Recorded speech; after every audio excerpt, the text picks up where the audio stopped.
locked out, switched off, left in the hall, left downstairs. Ditto at meal times, family meal times, absolutely no access to any of these devices. It to me sounds like eminent common sense. Is it deliverable, though, do you think? I do think it's deliverable, but I think that we're probably going to be backpedaling because most parents have, well, when I talk to them across the country, these battles are being waged all day long, every single day. And I think we are trying to put the cat back into the box.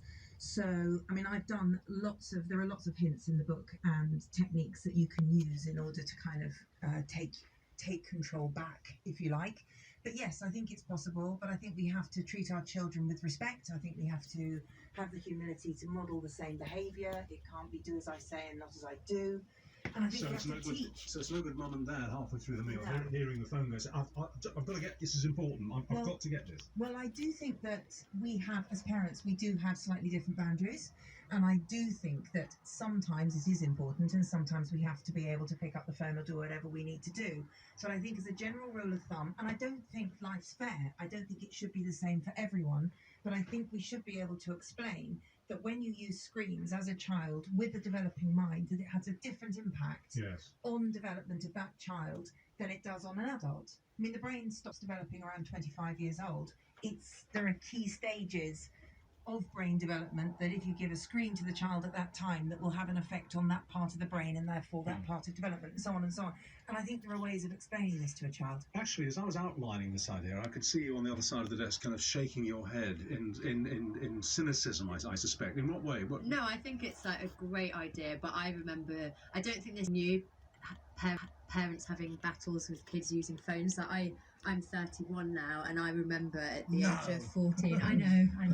It's at least 50. I remember at the age of 14, I got my first phone, and I remember my parents trying to instill all of these rules. And back then we didn't have social media, but we had texting and Snake and all those other great things. And it honestly, I would probably rather have left home, because you feel quite, when you're at that age, your friends are it's like your lifeline. And if they'd have tried to take it away from me, I would have been like, I'm not doing this anymore. But it wasn't just, I mean, my daughter's the same age as you. She's 31, and my son's 32. You know them both, don't you, Jack and Chloe? So I remember those incidents at the dinner table and when we were out, having a pub lunch or something, or in a restaurant.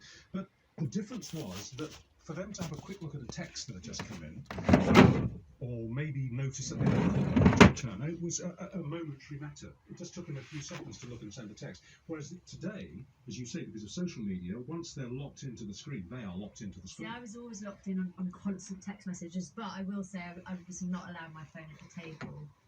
And I do think that's important. But if they tried to take it off me at bedtime, which several times they did, there were fireworks, and And did it anger you to have the phone denied you at mealtimes, or did you get it? Did you know it was for your own good? I think mealtimes I didn't really mind, because we'd never been allowed TV or anything with mealtimes, but I do think it is definitely the right thing. And I mean, I've got friends who've got 2-year-olds who know how to scroll through YouTube videos. It's frightening, but maybe they could help me some. But when I was 14, my phone was the most important thing in the world to me, and especially at night time, that's when you can chat to your boyfriend and your friends. And Mandy, do you think I mean, this is the world of new technologies, social media, phones, tablets, have changed the landscape when it comes to parenting, or are these just a new theme or a new version of an old theme? So when I was a kid, we were always in trouble for watching too much telly. No, they're totally different. I mean, the internet has become the second parent. So kids would rather go to the internet nowadays sometimes than go to their friends or go to their parents. And they get advice, and it's not always the right advice. And it's certainly not relational, because they're not actually talking to somebody. They're just getting an answer to a question. But the point actually that you were making about, well, I would get really angry and I'd raise merry hell if my parents took my phone away from me. That's one of the things I talk a lot about in this book, which is just because your child throws up a fit and tosses an angry fit at something doesn't mean you have to give up. Also doesn't mean you have to raise the stakes and get angry as well. I think as parents, we have to be able to contain our children's reactions, angry or otherwise, and try and stay calm and stay dignified and try and hold a careful boundary that allows the child to kick off. But it doesn't mean that you getting angry about having your phone taken away means that you keep your phone. It also means that as a parent, we tried so hard to do this, and I don't think without a degree of success. When our kids were growing up, you pick your battles. Totally. You let a lot of stuff slide, and you let a lot of stuff go because actually it's not that important. And that means that when you do make a stand, you do dig your heels in as a mother or a father and say no. It has a kind of a special quantitative feel to the child. They know that this is a different area. Would you agree with that? I would, and more than that,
Camera's gone all blurry.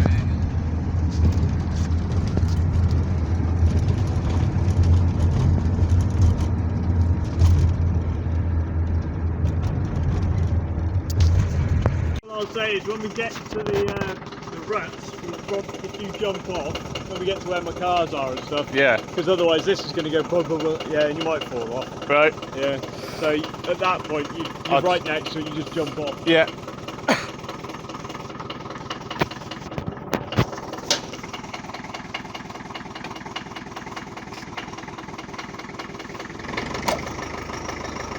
Oh. Put the handbrake down. Come on, muscle.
Oh dear.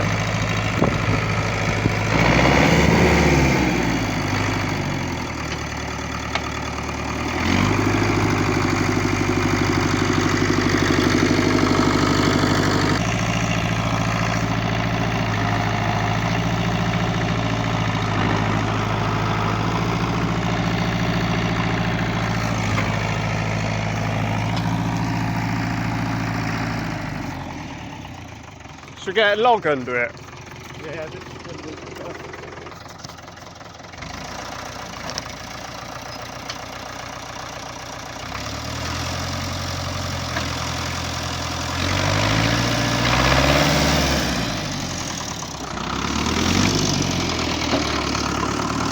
should I pull those two out?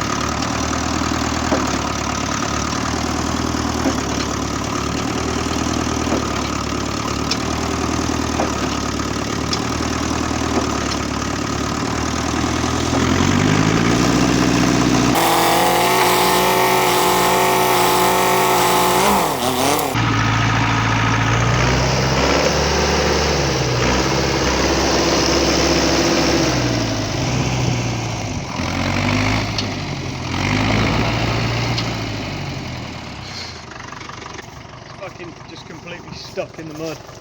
Better off unloading it.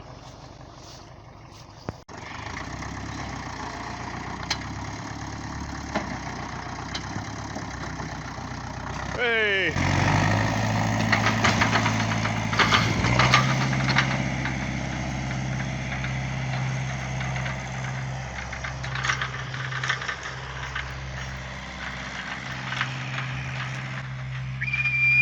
Yeah.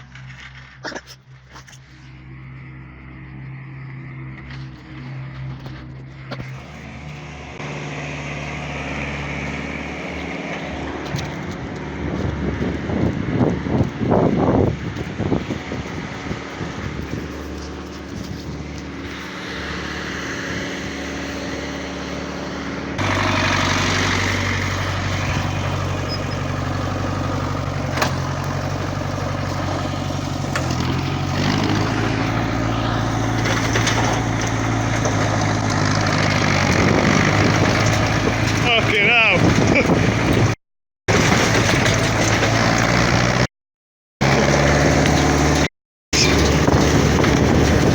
Stop! You're a twat!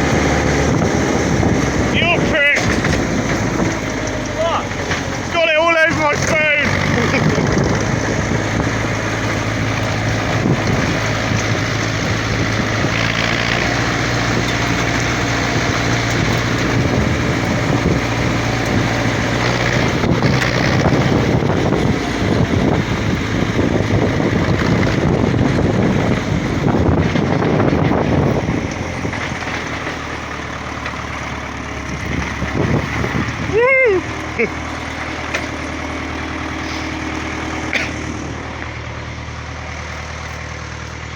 Lena!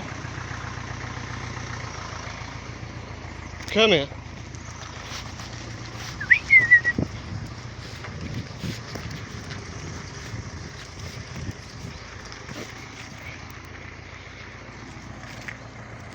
Come on. Oh.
Here comes Callum.